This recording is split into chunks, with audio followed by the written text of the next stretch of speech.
वैरागमध्ये मोठा राजकीय भूकंप, उपनगराध्यक्षांसह 15 नगरसेवकांचा शिंदे गटात प्रवेश।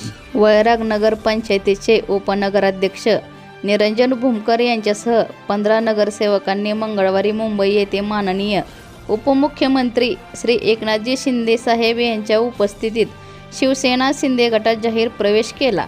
या प्रवेशावेळी खासदार ओमराजे निंबाळकर, माजी आमदार शहाजी बापू पाटील आणि लक्ष्मीकांत ठोंगे पाटील हे देखील उपस्थित होते। उपनगराध्यक्ष निरंजन भूमकर यांच्यासोबत नगरपंचायतीचे 15 नगरसेवक तसेच सर्व आजी माजी नगरसेवक, ग्रामपंचायत सदस्य, जिल्हा परिषद आणि पंचायत समिती व सर्व वैरागमधील व ग्रामीण भागातील सर्व कार्यकर्ते सदस्यांनीही पक्षप्रवेश केला।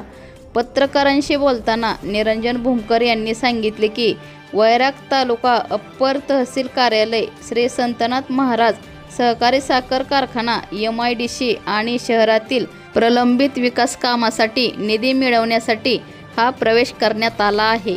वैरागच्या सर्वांगीण विकासासाठी आणि प्रलंबित प्रश्न मार्गी लावण्यासाठी आम्ही उपमुख्यमंत्री एकनाथजी शिंदे साहेब यांच्या नेतृत्वावर विश्वास ठेवून हा निर्णय घेतला आहे, असे निरंजन मालक भूमकर यांनी यावेळी सांगितले।